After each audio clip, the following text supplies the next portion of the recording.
मुझे लगता है कि कॉम्प्लेक्शन मतलब कभी कभी जो हल्का सा डस्की कॉम्प्लेक्शन होता है वो ज़्यादा सुंदर होता है, जिसको इंडियन कलर कहते हैं, right?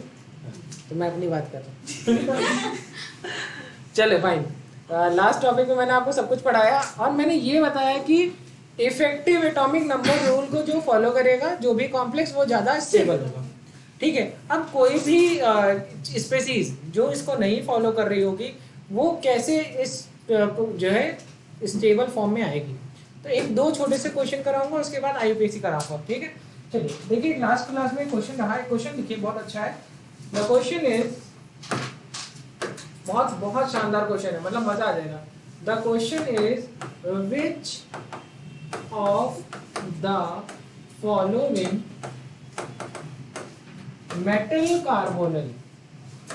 metal carbonyl shows oxidizing behavior,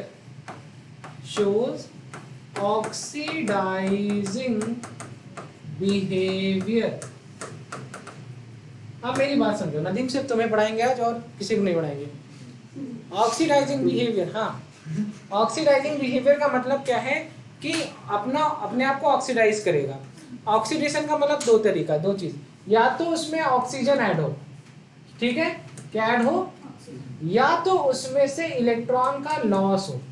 क्या हो, जब किसी भी स्पेसीज से इलेक्ट्रॉन निकलता है तो उसके ऊपर चार्ज पॉजिटिव आता है, मतलब +1 अगर है तो +2 हो जाएगा, राइट? चलो इसी बात को समझने की कोशिश करते हैं। The question is, the options are NiCO का होल 4, नंबर 2 इज VCO का whole 6, and the third is MnCO का whole 6, and the fourth is all. चलो इस क्वेश्चन को सॉल्व करने के लिए आपको मैं फॉर्मूला बता देता हूं कि ऑक्सीजन अपने आप रिएक्शन में पार्टिसिपेट कौन करेगा, जो स्टेबल नहीं होगा। तो जिसका EAN नंबर, जो EAN रूल को फॉलो करेगा, उसको ऑक्सीडाइज होने की जरूरत नहीं है, और जो नहीं करेगा उसको जरूरत है। तो देखो यहाँ पर EAN का फॉर्मूला हम लोगों ने पिछली क्लास में लिखा था, Z minus oxidation state of centre metal plus 2 into coordination. तुम्हारी क्लास, पहली क्लास कल थी, इसके पहले भी कर चुके हो? नहीं। तो देखो सिडविक साहब ने एक रूल दिया था, इसको कहते हैं कोऑर्डिनेशन कंपाउंड। इस ब्रैकेट में जो भी चीज़ है उसको कोऑर्डिनेशन कंपाउंड, और इस तरीके का जो बॉन्ड होता है लुईस बेस से लुईस एसिड की तरफ, मतलब मोर इलेक्ट्रोनेगेटिव एटम से लेकर के लेस इलेक्ट्रोनेगेटिव एटम की तरफ जो बॉन्ड बनता है, उस बॉन्ड को कहते हैं कोऑर्डिनेट बॉन्ड। ठीक है, चलो इसमें एक स्पेसीज ही तो अपने दोनों इलेक्ट्रॉन शेयर करती है, दूसरे स्पेसीज इलेक्ट्रॉन एक्सेप्ट करती है, दूसरे के पास इलेक्ट्रॉन होता नहीं साझा करने के लिए। ठीक है, जैसा कि हम लोगों ने कल अमोनियम में किया था, NH4+ में 2 लोन पेयर था, एरो बनाया था H+ के साथ। चले अब मेरी बात को समझे, यहाँ पर जब बात आती है एटॉमिक नंबर निकिल का, तो आयरन कोबाल्ट निकिल, आयरन का एटॉमिक नंबर 26, 27, 28, तो ये हो गया 28, एटॉमिक नंबर हो गया 28 माइनस निकिल यहाँ पर ये न्यूट्रल लिगेंड है ना, कैसा लिगेंड है, न्यूट्रल। तो इसके ऊपर ऑक्सीडेशन 4 गुणे 0, ये 0 होगा, 28 माइनस 0, ऑक्सीडेशन स्टेट क्या आ गई, 0 माइनस 2। अच्छा, कोऑर्डिनेट कार्बोनिल कैसा है, मोनोडेंटेट लिगेंड, हाँ मोनो, तो कितनी संख्या में है, 4, तो 4 into 1 is 4, तो +2 into 4, तो ये हो गया 28, 28 में से 2 घटाओगे तो 26 हो जाएगा। ठीक है, अरे 2 कहाँ से आ गया, 2 नहीं होना चाहिए ना, ये नहीं होगा, ये 2 नहीं होगा। ठीक है, 28 प्लस 8 करोगे 36 आ जाएगा ना। तो ये देखो, ये 28 माइनस 0 प्लस 8, तो क्या हो गया 36, तो बिल्कुल क्रिप्टॉन जैसा है। तो क्या इसको ऑक्सीडाइज होने की जरूरत है, नहीं। इसी तरीके से वेनेडियम वाले को देखते हैं, तो देखो इधर SCTI VCR, आपके सावंत सर ने जस्ट पिछली क्लास में एटॉमिक नंबर लिखवाया था 3D सीरीज का। मैंने बोला था कुछ आए ना आए इतना याद करके आना, ठीक है। 23, तो 23 माइनस, अच्छा ये भी तो इसमें 0 है तो इसमें भी 0 आएगा, 0 माइनस 0 प्लस होता है ना, प्लस 2 × 6 होगा कि नहीं सर? कोऑर्डिनेशन नंबर निकालने का फॉर्मूला क्या सिखाया था? अब मेरी बात समझिए, कोऑर्डिनेशन नंबर क्या होता है बेटा? सुनो, नंबर ऑफ लिगेंड और इनटू डेंसिटी। डेंसिटी का मतलब होता है कि एक स्पीशीज कितने कोऑर्डिनेट बाउंड बनाने में सक्षम है। तो कार्बोनिल एक बॉन्ड बना सकता है, एक बार, हाँ सेकेंड वाला फॉलो नहीं कर रहा होगा। तो इसकी डेंसिटी एक है, एक कोऑर्डिनेट बॉन्ड बना सकता है, लेकिन संख्या में ये 6 है। क्या है? 6। तो यहाँ पर 2 × 6 कर लीजिए बस। जब आप इसको सॉल्व करेंगे तो 35 के आसपास आएगा। अगर किसी तरीके से ये क्या हो जाए 36, क्या हो जाए 36, तो ये फॉलो करेगा। सिंपल, यही तो बात हो गई। चलो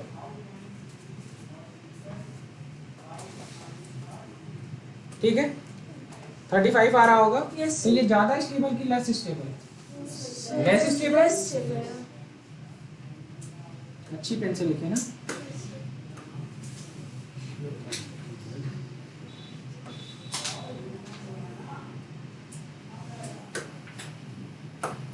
ये बात सही है कि ये लेस स्टेबल है, ठीक है।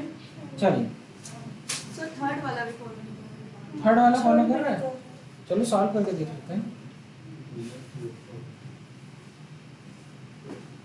मैग्नीज का एटॉमिक नंबर 25 होता है, 25, और इसका ऑक्सीडेशन स्टेट 0 प्लस 2 × 6, तो 25 प्लस 12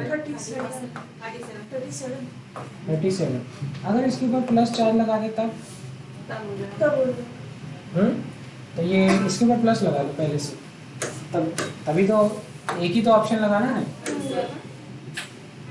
प्लस लगा दो तो 25 - 1 हो जाएगा ना, क्योंकि ये पॉजिटिव चार्ज अल्टीमेटली इसी पे तो आएगा। अब 36 हो गया, ठीक है। क्या देख रहे हो उधर? यही सब तो रीजन होता है कि सिलेक्शन नहीं होता है। लड़का लड़के देख रहा मतलब आज अलग से बैठा दिए। अच्छा तुम उसको देख रहे हो, तुम उसको देख रहे हो। राम राम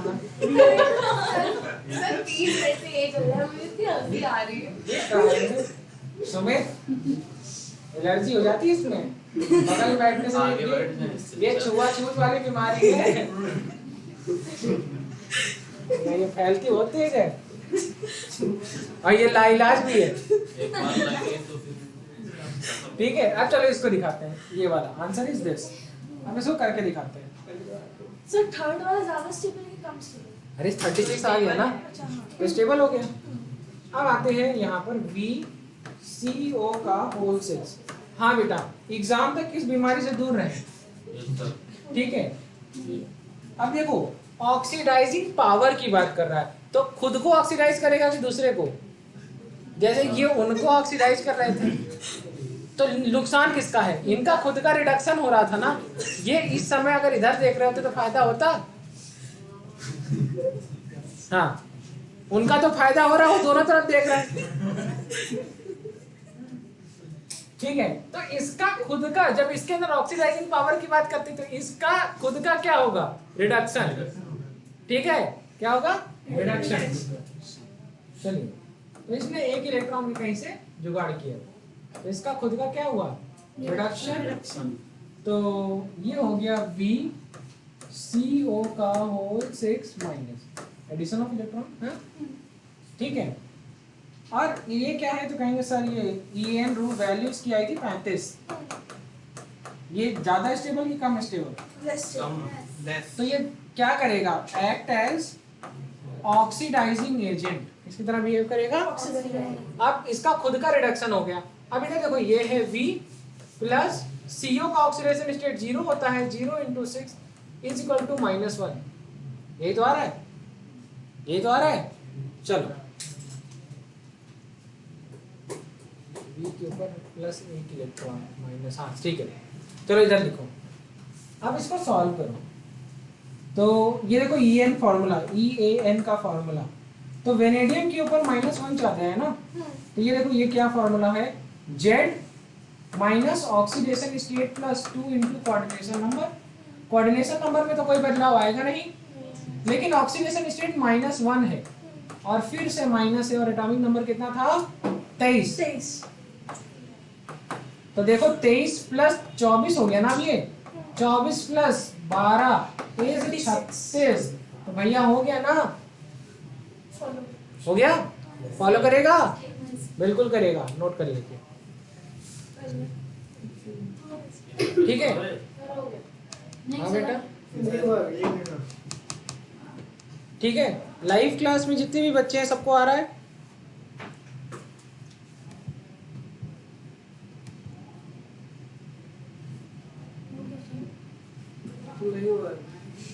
ठीक है, कोई बात नहीं, खुद से कर ले, मैंने इतना सिखा दिया आप लोगों को। चलिए आगे बढ़ते हैं, मोर स्टेबल लिख लीजिएगा। चले, अब देखो लिखा हुआ था MnCO का होल 6 और हम लोगों ने इसको किया था MnCO का होल 6 प्लस, ये तो किया था, ये तो किया था। तो जब इसको सॉल्व कर रहे हैं तो अरे ठीक है, आप लोग तो बहुत तेज हो, ये सब तो छोटी मोटी बात है। अब देखो ये मैग्नीशियम के ऊपर ही तो +1 आया होगा, -1 प्लस 2 × 6 आ गया होगा 36। और यहाँ पे क्या रहा होगा, लगा दे मैं ब्रैकेट, जैसे लग रहा है कोई और चैप्टर पढ़ रहे हैं।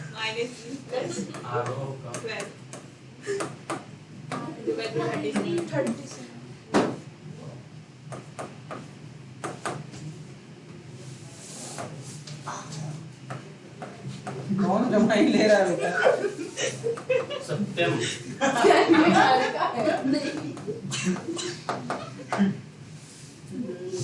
किसके यहाँ काम करके आए हो?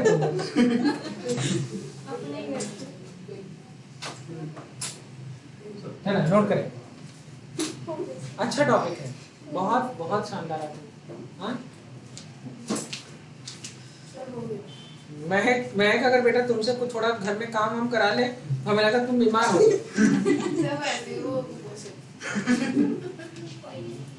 चले आगे बढ़े, चलिए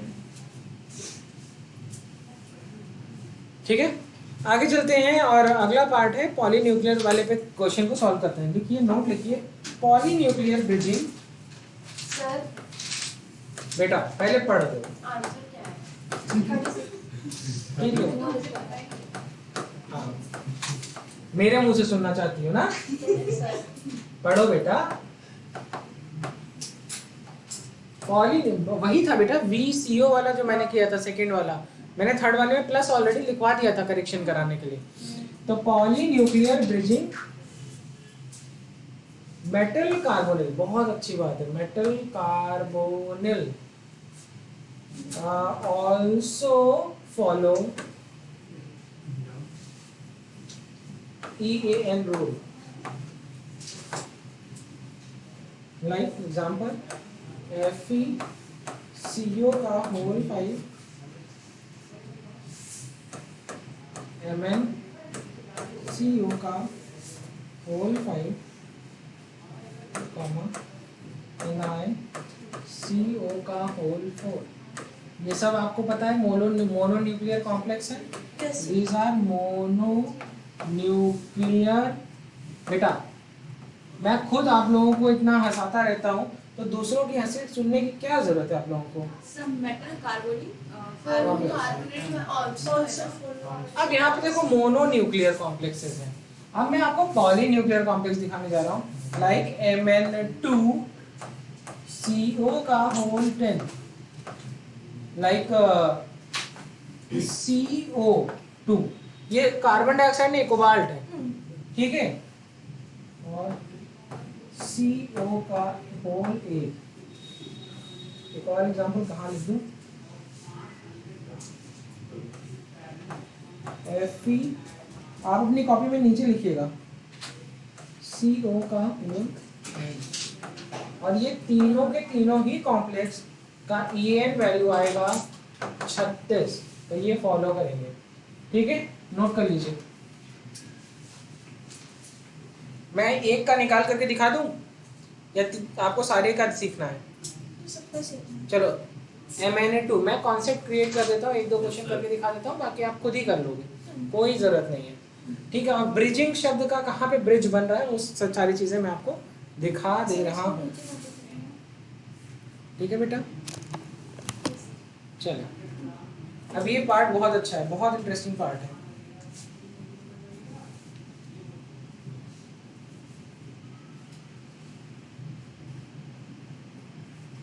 ठीक है, चलो जैसे जैसे इसका नाम है, इसको अगर मुझे बोलना हो APC में तो मैं बोलूंगा 10 को बोलते हैं डेका, क्या बोलते हैं बेटा? डेका। और ये है क्या? कहीं कार्बोनिल, ठीक, जैसे सीताराम, मतलब नाम लेने के पहले, तो इसी तरीके से लीगेंड और सेंट्रल मेटल का नाम होता है, पहले लीगेंड का नाम लेते हैं फिर सेंट्रल मेटल का नाम लेते हैं। अब एक बात समझो कि नाम रखने का तरीका क्या है। अगर कॉम्प्लेक्स में बाहर कोई है, मतलब K2FeCN6 है मान लो, मैं छोटी सी बात बता रहा हूँ, मैं टाइम वेस्ट नहीं करूंगा क्योंकि दोबारा आएगा। तो इसका नाम कैसे रखेंगे? पोटेशियम हेक्सासाइनो, अभी आयरन है, जब ये देखो ये एनायनिक कॉम्प्लेक्स है कि कैटायनिक, तो इसका नाम डिपेंड करेगा ये कॉम्प्लेक्स कैसा है, कैटायनिक है कि एनायनिक, फेरेट होगा कि आयरन होगा, और उसकी ऑक्सीडेशन स्टेट लिखेंगे। तो क्या लिखा हमने? पहले कैटायन का लिखा, फिर जो एनायनिक कॉम्प्लेक्स बना उसमें लिगेंड का नाम लिखा, फिर सेंट्रल मेटल का नाम लिखा।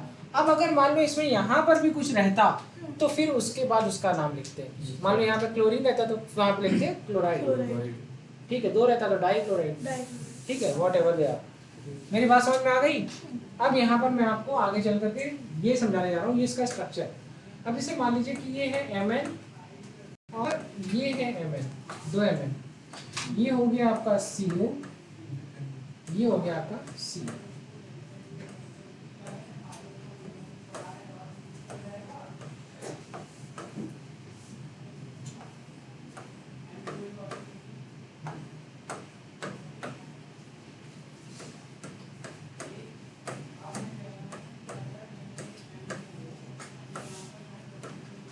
अब अगर मुझे इसका नाम लिखना है, अभी आप लोगों ने देखा था Mn2CO का होल 10, ये तो लिखा था, तो मैं लिखूंगा डेका कार्बोनिल। क्या लिखूंगा मैं? डेका कार्बोनिल। और मैं लिखूंगा 2 मैग्नीज है तो डाई मैग्नीज। अब क्योंकि इसकी ऑक्सीडेशन स्टेट 0 है तो मैं 0 लिख दूंगा, ठीक है, बात समझ आ गई?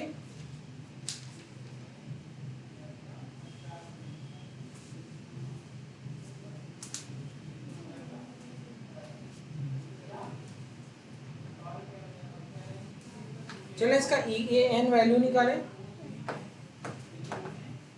कैसे आ जाएगा? तो मैग्नीज है 2 इंटू, फार्मूला क्या होता है? फार्मूला होता है EN का, देखो बेटा Nadeem, Z minus oxidation state plus 2 into coordination number. अब कोऑर्डिनेशन नंबर तो क्या है? एक मोनोडेंटेट है और कितनी कितनी संख्या में? 10। तो क्या हो गया? नंबर ऑफ लिगेंड कितना है? 10 और डेंसिटी 1। आंसर क्या आएगा? 10। आगे ना एक ही कोऑर्डिनेट वन बना रहा है, दिख नहीं रहा है? एक ही तो एक ही कोऑर्डिनेट वन बना रहा है। तो एटॉमिक नंबर क्या है? 25 माइनस ऑक्सीडेशन स्टेट, इसका भी 0 है और इसका भी 0 है, देखो ना सब न्यूट्रल है, ये भी न्यूट्रल है, -0 प्लस 2 इंटू कोऑर्डिनेशन नंबर कितना है? 10। जब तुम इसको सॉल्व करोगे कितना आ रहा है? 70 आ रहा है। 70 आ रहा है कि 72 आ रहा है? हाँ, तो 70/2 कितना होता है? हाँ 36, 35 होता है ना? चलो चलो, तो अब इसमें आप क्या करेंगे, यहाँ पर एक जगह आपको लग रहा होगा कि सर अभी तो कुछ तो मिसिंग है, 36 तो नहीं आ रहा है, नहीं आ रहा है ना, कितना आ रहा है, 35 आ रहा है कि नहीं। चलो अब यहाँ पर एक चीज देखो तो नंबर ऑफ सिग्मा बॉन्ड देखो कितने हैं, ये भी तो एक सिग्मा बॉन्ड ही है। हाँ पहले आया होगा 70/2 करोगे तो 35 आ रहा होगा।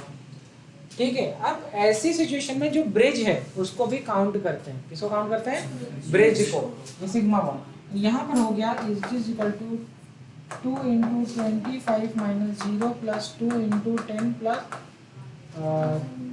2 मानो, तभी तो आएगा 72/2 = 36। नोट कर लीजिए।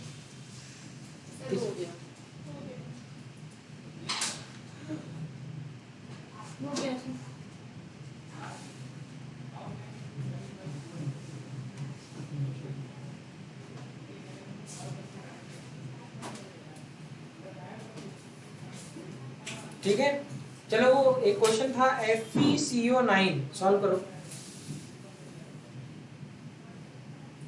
उसमें भी 36 आना चाहिए। हो गया बेटा?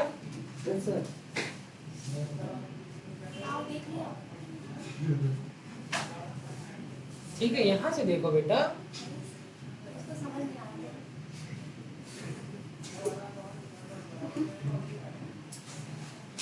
क्या लिखा है, Fe2CO का होल 9, ये तो लिखा है। Yes. सॉल्व कर पाएंगे आप लोग? Fe CO इसका 36 है। आ गया। Yes sir. इस सिग्मा बॉन्ड को भी काउंट किया होगा, राइट, 72/2 ही आया होगा। हाँ, आयरन का एटॉमिक नंबर कितना होता है नदीम? 26 मेरे भाई। ठीक है, चलो अभी लिखिए,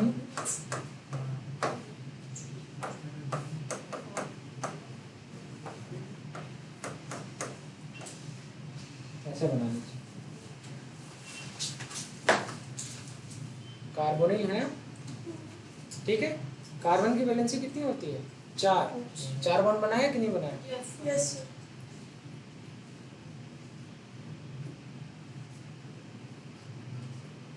कर लेंगे आप लोग? सर तो मतलब अगर हमें मतलब नहीं आ रहा है मतलब 36 तो हमें ब्रिजेस को भी काउंट करना पड़ता है, मतलब वो कंपल्सरी नहीं आ नहीं रहा है, ब्रिजेस को काउंट करना ही है। इसीलिए मैंने पॉलीन्यूक्लियर भी आपको एग्जांपल सिखा दिया है। कुछ आना शुरू हुआ, फॉर्मूला रख के, वैल्यू रख के, पीरियोडिक टेबल में 30 तक के एटॉमिक नंबर की वैल्यू, एटॉमिक नंबर के एलिमेंट को याद कर लो। ठीक है, लिख लो साइड में भी, इतना मुझे आना चाहिए। क्या मैं आगे बढ़ जाऊं? डन हुआ? अरे 26 एटॉमिक नंबर ऑफ आयरन, वो भी लिख लिया? नहीं, वो नहीं लिखना है, और साइड पे अपने से लिखो EN = 2 × 26 माइनस ऑक्सीडेशन स्टेट क्या है, 0 प्लस 2 × कोऑर्डिनेशन नंबर कितना है, 9 प्लस 2, आंसर कितना आ गया, 72/2 36। EN को फॉलो कर रहा है। Sir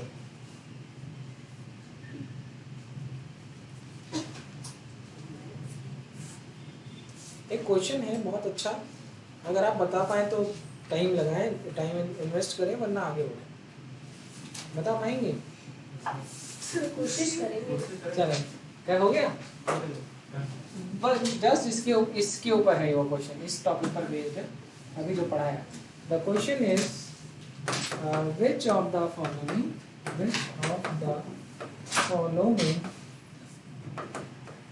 is are correct for Mn2CO का होल 10। ठीक है, number 1, oxidation state of central metal is 0। This is central metal, इसका ऑक्सीडेशन स्टेट क्या आया था, हैव Mn बॉन्ड।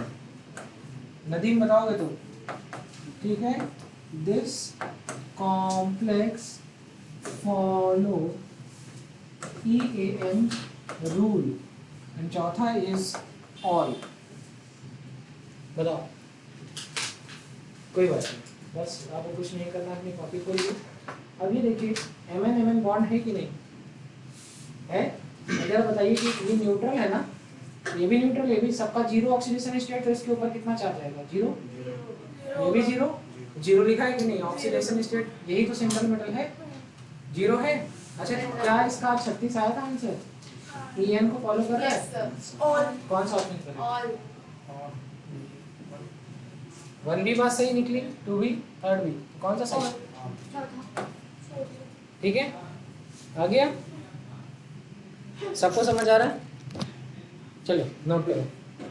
देखो इतनी छोटी छोटी सी चीज़ों पे अगर आपका ध्यान डाइवर्ट हो रहा है, मैं सच बता रहा हूँ, मज़ा नहीं आएगा, फिर एग्जाम में नहीं होएगा। मान लो एग्जाम में कोई रो दिया, हाँ, तो जिसको नहीं आएगा वो तो डिस्ट्रैक्ट करेगा। ये आपका वो है। मैं आपको बताऊं, मेरे साथ क्या सीन था कि जब तक बैच शुरू नहीं होती थी, क्लास शुरू नहीं होती थी, मैं मतलब बेइंतहा तफरी करता था। मतलब जितनी तुम हमसे करा लो हम भी करा लेंगे। मेरी जैसे मेरी क्लास शुरू होती थी मैं सबसे आगे बैठता था, हमेशा सबसे आगे अपने सर के सामने एकदम। मुझे मेरा एक दिमाग था कि मुझे अपने सर के अलावा किसी चीज़ को देखना नहीं है, तो मैं अपने सर के सामने बैठा रहता था। और उसके बाद मेरे बगल वाला मर भी जाए तो मैं नहीं देखता था, बिल्कुल दिमाग एकदम क्लियर था। और यही रीज़न है कि क्लास की पढ़ाई हुई हर चीज़ याद है। मैं बिल्कुल कॉम्प्रोमाइज़ नहीं करता था। एक बारी मैं पढ़ रहा था, मेरे पीछे से मेरा दोस्त बार बारी पिंच कर रहा है और पूछ रहा टाइम। तो मेरा सीन ये था कि हम इतना इंगेज रहते थे, हमें इरिटेशन होती थी, अपने दोस्त को तो कुछ कह भी नहीं सकते ज़्यादा। ठीक है, क्लास के बाद तो वही तुम्हारा साथी है। तो मैंने सर से बोला, सर, तो सर घूम गए, क्या? मैंने, सर टाइम क्या हो रहा है? कह रहे इतना बज रहा। क्या कहें, यादव जी कहीं जाना है क्या? हमने कहा नहीं सर, ये पंडित जी हैं, ये बार बार टाइम पूछ रहे हैं। उन्होंने पूरी क्लास उसको इतना परेशान किया, तब से उसने मुझे परेशान नहीं किया। ठीक है, तो पढ़ाई वढ़ाई में कॉम्प्रोमाइज नहीं। Yes sir. चलो, अब जिंदगी का सबसे ज्यादा मजा, नीट का इनऑर्गेनिक केमिस्ट्री का सबसे इंपॉर्टेंट टॉपिक आ गया है, और बिल्कुल आसानी से आप सीखेंगे। इस चैप्टर का सबसे इंपॉर्टेंट टॉपिक है IUPAC nomenclature for coordination compound. ठीक है, किसको लगता है कि उससे ऑर्गेनिक की IUPAC तो नहीं होती? नहीं होती ना? मतलब मैं आपको बताऊं, आप एक बार सीखोगे एक बार और लगाओगे बार बार, सारे क्वेश्चन सही होंगे। अभी ये IUPAC भी आपकी सारी सही होगी।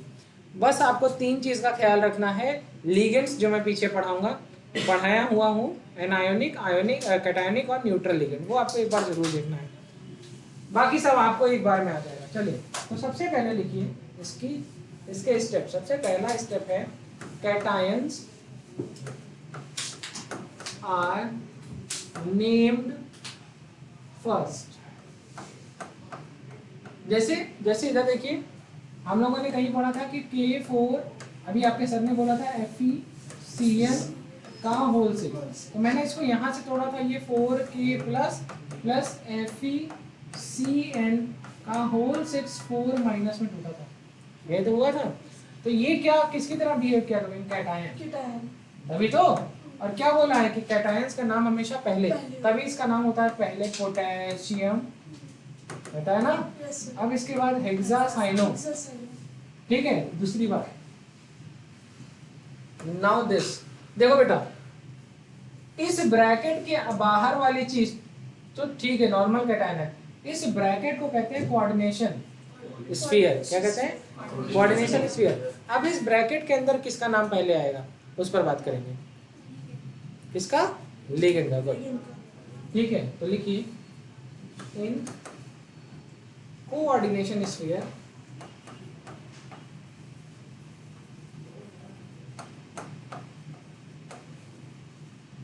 ligands are named first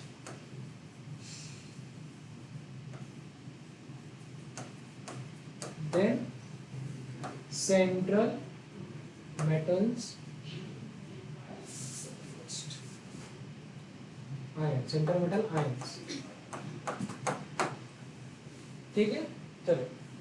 Now the third is very important.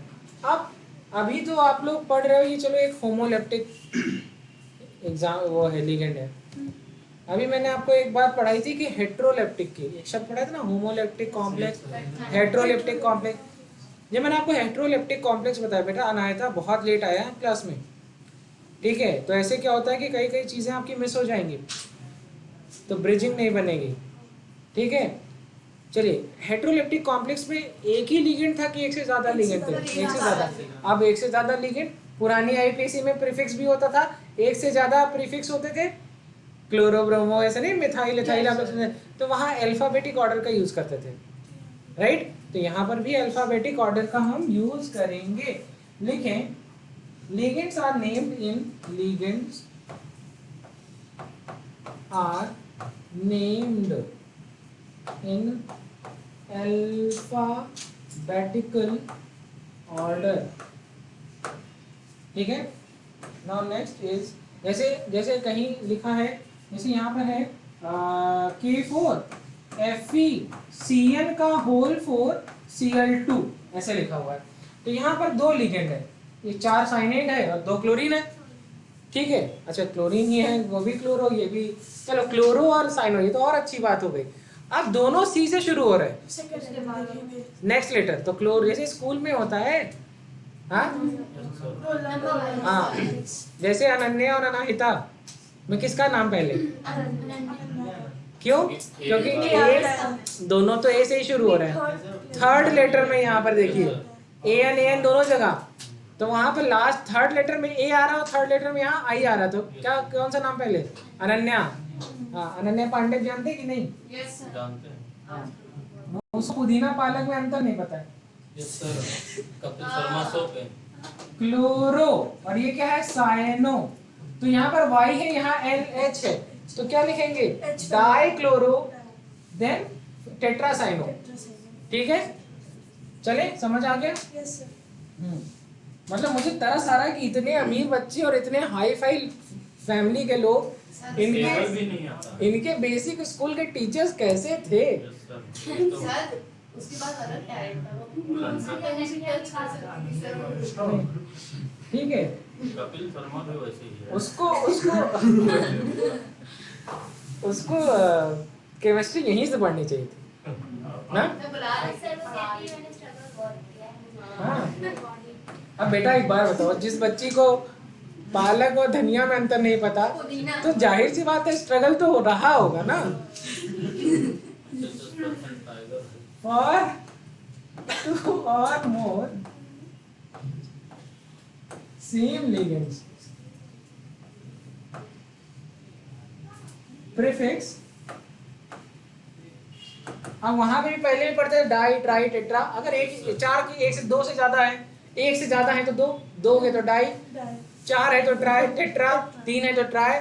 तो क्या लिखेंगे? प्रीफिक्स. हाँ बेटा, 4 है तो टेट्रा, डाई ट्राई टेट्रा. ठीक है. अब इसमें हंसना नहीं है, आज हंसना नहीं है. आर यूज्ड, बट बहुत इंपॉर्टेंट है. when name of ligand. अब जैसे ये, जैसे सोचो, अब मेरी बात, बहुत मजा आएगा. अब देखो यहां सुनो, इधर देखो, साइड में देखो तो समझ में आएगा. जैसे कहीं पर एक लिगेंड है जिसका नाम इन कहते हैं ना, तो इसका नाम क्या है? इथाइलिन डायमीन या इथेन 1,2 डायमीन, दो ही नाम था, इथाइलिन डायमीन, या हम यूज करते हैं generally ethane 1,2 diamine.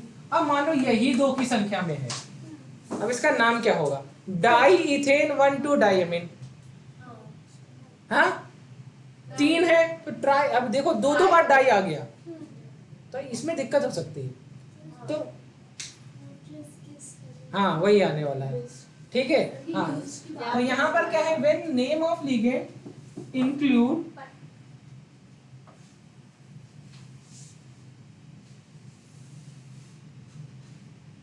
Already include ना, already included prefixes like di-tri in their name, then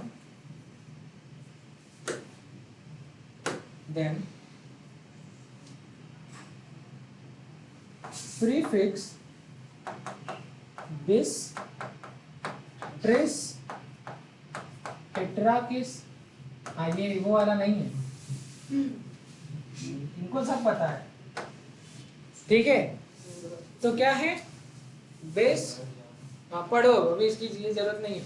base, trace, tetrakis, इन सब तरीके के प्रीफिक्स को लगाएंगे। जैसे वहां पर EN2 है तो क्या होगा, बेस इथेन 1,2 डायमीन। क्या, अब इसके नाम क्या है, ये इथेन 1,2 डायमीन है तो ऐसा नहीं है कि डाई इथेन 1,2 डायमीन नहीं लिखेंगे, इसकी जगह लिखेंगे बेस, देखो इथेन 1,2 डायमीन। बात समझ में आई? अच्छा, कुछ बच्चों को दिख नहीं रहा होगा, मैं अभी जस्ट सबको दिखाता हूँ।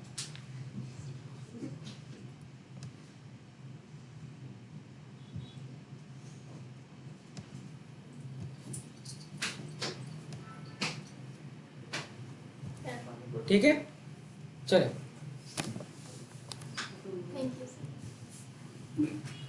ठीक है, तो हम क्या इस्तेमाल करेंगे, ये पूरा इस तरीके से नोट करो बेटा। क्या चिपका लिख रहे हो, पिंक कलर से लिख रहे हैं यार। तो क्या यूज करेंगे, बेस इथेन 1,2 डायमीन, मतलब डाई ऑलरेडी है तो यहाँ पर 2 को लिखेंगे बेस से, अगर 3 होगा तो ट्रेस इथेन 1,2 डायमीन। ठीक है, चलें आगे बढ़े। Yes yes. चलिए अगला पॉइंट देखिए, सबसे इंपॉर्टेंट है naming of ligands. Naming of ligands, ठीक है। सबसे पहला लिखिए, अब अगर ये न्यूट्रल लिगेंड है, दूसरा लिगेंड कौन कौन से हो सकते हैं, न्यूट्रल हो सकता है, एनायोनिक हो सकता है और कैटायोनिक हो सकता है। 3 तरीके का लिगेंड हो सकता है। अगर न्यूट्रल है तो ठीक है, वही नाम उनका। एनायोनिक और कैटायोनिक में थोड़ा सा डिफरेंस है। तो एनायोनिक लिगेंड में इट एंड्स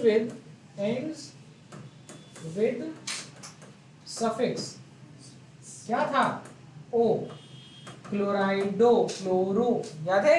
यस और कैटायोनिक किस तरीके से होगा, एंड्स विद सफिक्स ईएम, हाँ ईएम, नाइट्रोनियम, याद आया।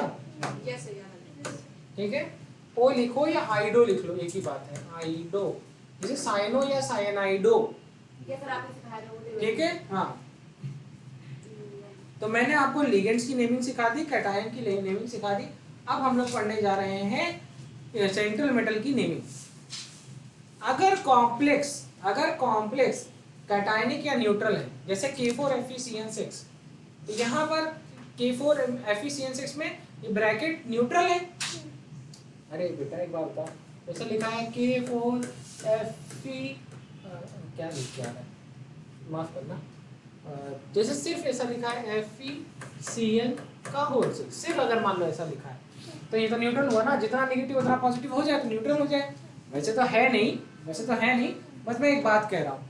या फिर मान लो किसी भी कारणवश यहाँ पर Cl2 या कुछ भी ऐसा लिख जाए जिसकी वजह से इसके ऊपर नेट चार्ज 2 पॉजिटिव, मतलब कुछ ये कॉम्प्लेक्स कुछ पॉजिटिव जैसा हो जाए। ये कौन, अरे यार बेटा एक बात बताओ, क्लोरीन एनायन है ना, तो जाहिर सी बात है कोई कैटायन और एनायन मिलकर के तो बनती है चीजें, तो ये डब्बा कैटायनिक हो गया ना, क्योंकि डब्बे के ऊपर नेट चार्ज पॉजिटिव आ गया तो कैटायनिक हो गया। और इसके पहले वाले में कुछ नहीं था, कुछ भी चार्ज नहीं होगा तो जीरो, ये न्यूट्रल। अंदर क्या चार्ज डिस्ट्रीब्यूटेड है उससे मतलब नहीं है, नेट चार्ज कितना आ रहा है, ठीक है, वही डिसाइड करेगा। ठीक है, ऐसी सिचुएशन में क्या करना है, सेंट्रल मेटल का क्या होना है। ठीक है, सेंट्रल मेटल के नाम पर क्या इससे इसका असर पड़ेगा। ठीक है, तो अगर कॉम्प्लेक्स न्यूट्रल है, जैसे अभी तुम लोगों ने पढ़ा था MnCO का होल 5, ये न्यूट्रल ही तो है। इसके ये भी जीरो, ये भी जीरो, ये भी जीरो, नेट पूरा डब्बा ही zero, right. Very very clear. तो अब बात लिखिए, the naming of central metal, naming of central metal. ठीक है, नंबर 1 इन कैटायोनिक या न्यूट्रल, इन कैटायोनिक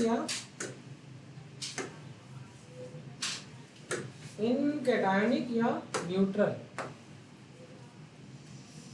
कॉम्प्लेक्सेस।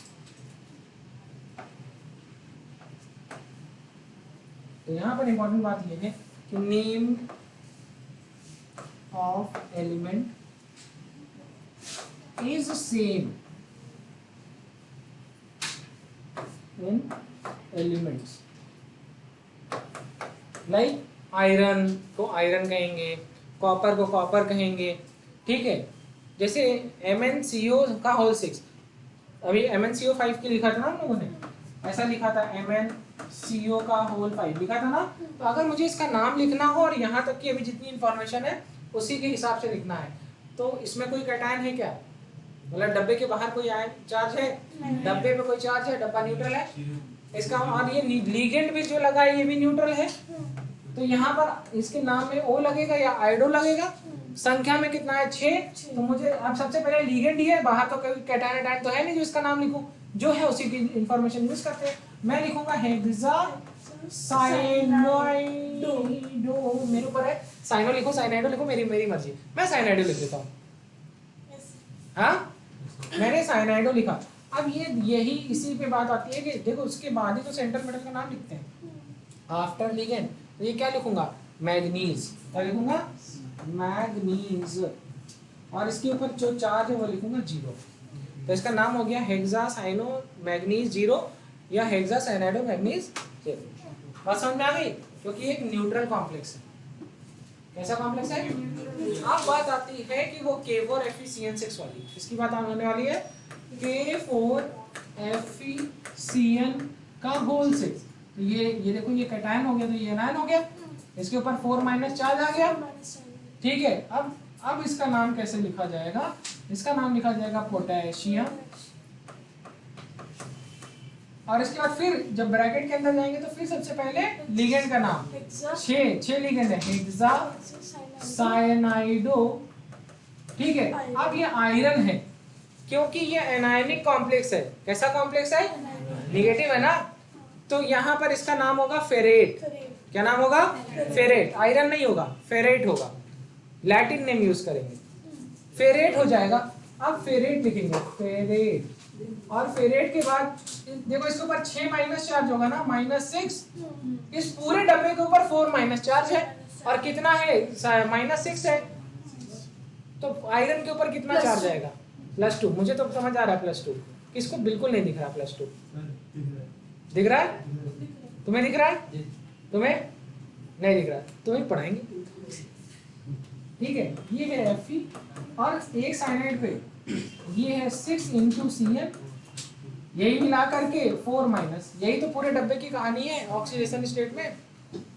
हाँ, आपको ये पता होना चाहिए ऑक्सीडेशन स्टेट ऑफ Fe, और यहाँ पर oxidation state of Cn cyanide, ये नेट चार्ज 4-। आयरन यही तो नहीं पता है, इसका हमको पता है -1, तो 6 × -1 is equal to 4-। Fe -6 is equal to -4। क्या देखिए मैम तो नहीं है, Fe is equal to -4 + 6 is equal to +2। ठीक है, किसको, अरे जाओ। ठीक है, चलें आगे बढ़े। समझ आया? अब अगर मुझे इसका नाम लिखना होगा आईयूपीएसी में, अगर मुझे इसका नाम लिखना होगा तो फेरेट 2 हो जाएगा। क्या हो जाएगा? जो जो सेंट्रल मेटल की ऑक्सीडेशन स्टेट है वो आखिरी में लिख दी जाती है।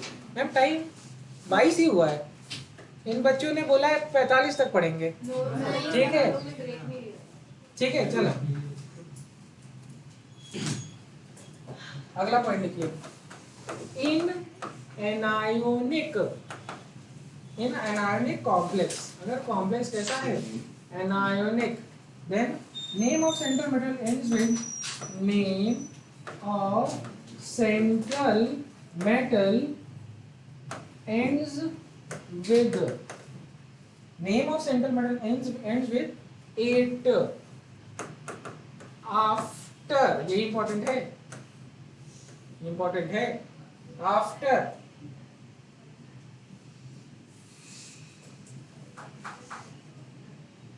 ठीक है।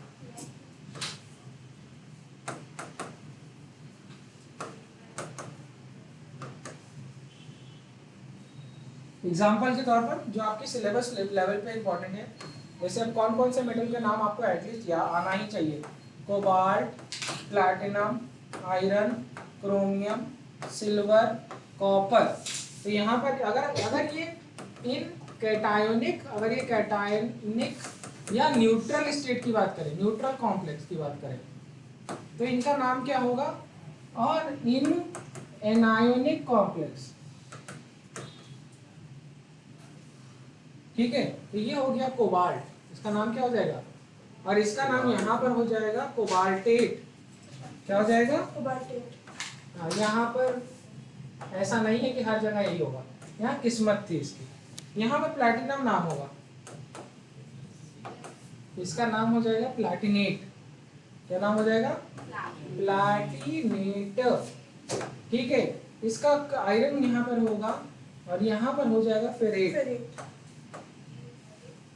फेरस कहते हैं ना आप लोग? यस। ठीक है। क्रोमियम, क्रोमियम, और इसका नाम हो जाएगा क्रोमेट। यहाँ पर सिल्वर, यहाँ पर अर्जेंटेट, और यहाँ पर कॉपर, यहाँ पर क्यूपरेट, यहाँ पर क्यूपरेट। ये इंपॉर्टेंट है, वो आप लोगों को। सिल्वर के, गोल्ड की जगह क्या होगा? गोल्ड, और वहां पे क्या हो जाएगा? ऑरेट।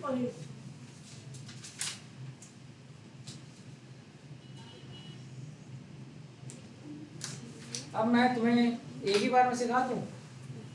जैसे मैं ऑर्गेनिक केमिस्ट्री में हमेशा ये बोलता हूँ, आईयूपीएसी लिखने के लिए locant plus prefix plus root word plus primary suffix plus secondary suffix, खत्म। इसी तरीके से यहाँ पर मैं अगर तुम्हें बोलूँ तो मैं बोलूँगा cation plus ligand plus central metal plus अगर बाहर कोई एनायन है तो है।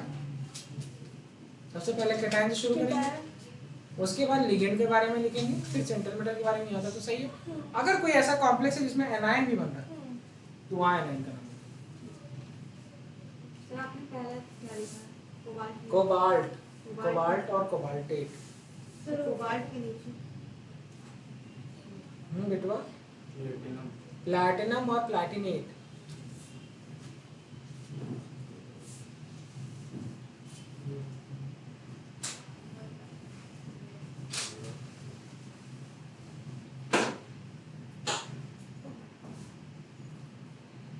यहाँ बैठ जाएगा, गर्मी लगती है?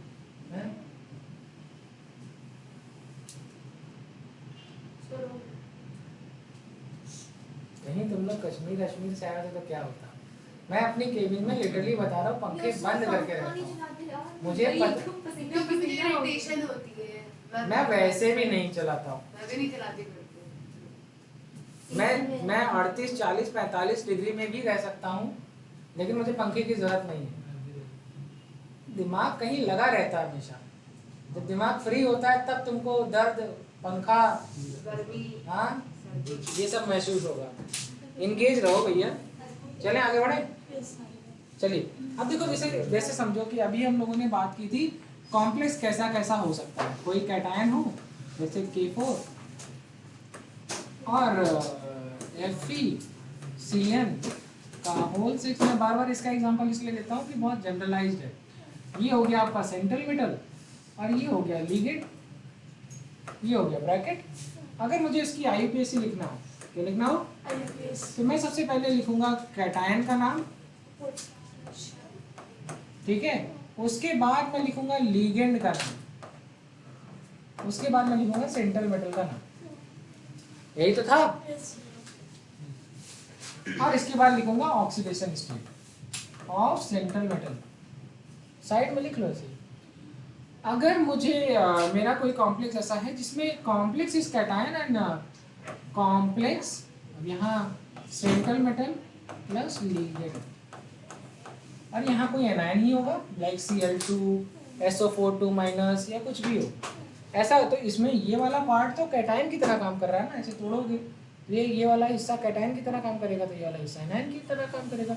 जैसे मान लो FeCO, अभी हम लोग एक क्वेश्चन कर रहे थे VCO का होल 6 था राइट, होल 6 और होल 4, जरा देखिए तो मैं बता दूं, होल 6 था ना, और ये यहाँ पर Cl लिख दो, बस इतना लिख दो, इसको देखो। अब जैसे ही ये एनायन है, ये नॉन मेटल है, अब इसको जब तुम तोड़ोगे पानी के अंदर डालोगे तो ये Cl- में टूट जाएगा ना, और अब जाहिर सी बात है इसके ऊपर जब नेट चार्ज इस कॉम्प्लेक्स के ऊपर 0 है, तो जब ये जितना ये निगेटिव हुआ होगा उतना ही तो ये पॉजिटिव हुआ होगा। ये हो गया VCO का होल 6 और प्लस, ठीक है, ये ढंग से बना रहता हो गया। अब ऐसी सिचुएशन में अगर मुझे नाम लिखना हो तो मैं सबसे पहले IUPAC अगर मुझे लिखना हो इस चीज की, इसकी, तो मैं सबसे पहले लिगेंड का नाम लिखूंगा, क्योंकि कैटायंस आर नेम फर्स्ट। अब ये डब्बा तो कैटायन की तरह हो गया ना, तो cations are name first, ligand plus central metal. अच्छा, क्योंकि ये कैटायनिक है, क्योंकि ये कैटायनिक कॉम्प्लेक्स है, तो सेंट्रल मेटल का नाम वैसे ही रहेगा। जैसे अगर आयरन होगा तो आयरन रहेगा, वेनेडियम है तो वेनेडियम लिखा रहेगा, ठीक है। इसका मुझे नाम लिखना मैं बताऊं, हेक्सा कार्बोनिल वेनेडियम क्लोराइड। मुझे इसका नाम लिखना हो तो मैं ये ऐसे लिखूंगा, हेक्सा कार्बोनिल वेनेडियम 0 क्लोराइड, ठीक है। चलो, इसके बाद इसका oxidation state of central metal plus anion, anion का जो भी नाम हो, ये इसकी IUPAC होगी, सिंपल IUPAC, ठीक है। तो फिफ्थ पॉइंट, अभी 4 पॉइंट लिखवाया ना मैंने, 4 पॉइंट लिखवाया और उसमें सब कैटेगरी में कुछ पॉइंट्स लिखवा रहा था, 5वां पॉइंट उसमें नोट करना था। ऑक्सीडेशन स्टेट नहीं लिखवाया, बाकी सब लिखवा दिया है, देखा उसमें, वही बात लिखनी थी। पॉइंट नंबर 5 नोट कर लीजिए, तो जल्दी नोट करें इसको, तो मैं आगे लिखवा दूँ। सिंपल सी बात है, oxidation state of central metal name with the जो है Roman number at the end of metal. बहुत आसान है, लिख दूं बेटा, लिखवा लो, चलो लिखो। Point number 5, oxidation state of central metal is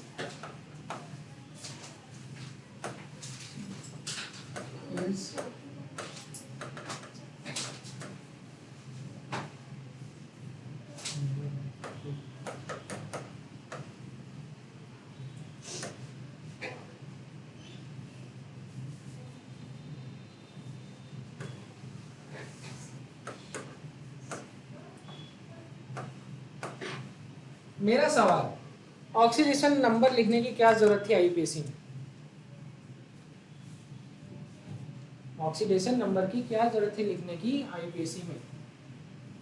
बहुत सिंपल सा रीजन है, बहुत ज्यादा सिंपल सा रीजन है।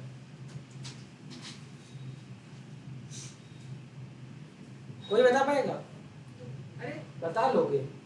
अगर मैं ऑक्सीडेशन स्टेट नहीं लिखूंगा सिंपल, नहीं, अगर हम ऑक्सीडेशन स्टेट नहीं लिखेंगे सेंट्रल मेटल की, जैसे मुझे क्वेश्चन आ गया कि FeCO6CO, अरे ये वेनेडियम वाला वी। हाँ, अब मुझे पता ही नहीं कि डब्बे के अंदर क्या रखना है, डब्बे के बाहर।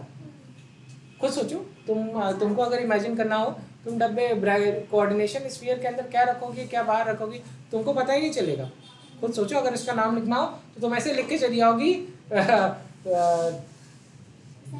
हेक्साकार, कुछ भी लिख सकते हो। आयन तुम्हें पता ही नहीं चलेगा, तुमको ये तो पता चलेगा कि +1 चार्ज आ जाएगा, लेकिन तुम उसको एक्सप्रेस नहीं कर पाओगे। अब मैं तुमको दिखाता हूँ, अगर मुझे लिखना होगा तो मैं ऐसे लिखूंगा यार, क्लोरीन अंदर रखूँ कि बाहर रखूँ, राइट। अगर लेकिन यहाँ पर लिखा है नाम में, मतलब आईपीएसी में लिखा है, ये तो एक क्लोरीन है, इसके ऊपर +1 चार्ज है, तो चलो बात समझ में आ गई। अगर कहीं ऐसा लिखा हो CN4 Cl2 या ये सब तरीके की चीज़, तो वहाँ तुम फंस सकते हो। यहाँ मुझे नाम लिखना होगा तो मैं लिखूंगा हेक्सासाइनोक्लोरोवेनेडियम, लिखूंगा ना। कुछ सोचो, मैं तो इसको लिख दूंगा। अगर मुझे इसको लिखना हो तो मैं यही एक डब्बा बना दूंगा, मेरा काम हो गया, हेक्सासाइनोक्लोरोवेनेडियम। ये न्यूट्रल कॉम्प्लेक्स है। लेकिन एक्चुअल में अगर मैं इसके आगे लिख दूं कि भैया लिखा क्या है, हेक्सासाइनोवेनेडियम,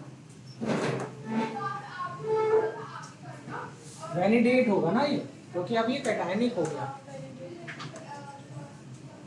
अब ये हो गया कैटायोनिक, क्योंकि इसके ऊपर अब ये देखो बना कॉम्प्लेक्स कैसा, VCO का होल 6Cl, क्योंकि +1 ऑक्सीडेशन स्टेट है।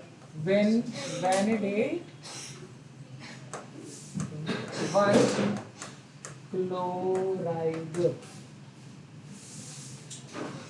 हो गई, छूट गई सर क्लास। तो ऐसे ही लोग बैठे, ठीक है, चलें, ठीक है। तो नौकरी का सवाल है, रहेंगे तभी पढ़ाएंगे, ठीक है। चलिए क्लास छोड़ दे रहे हैं, नेक्स्ट क्लास में मिलते हैं। Thank you.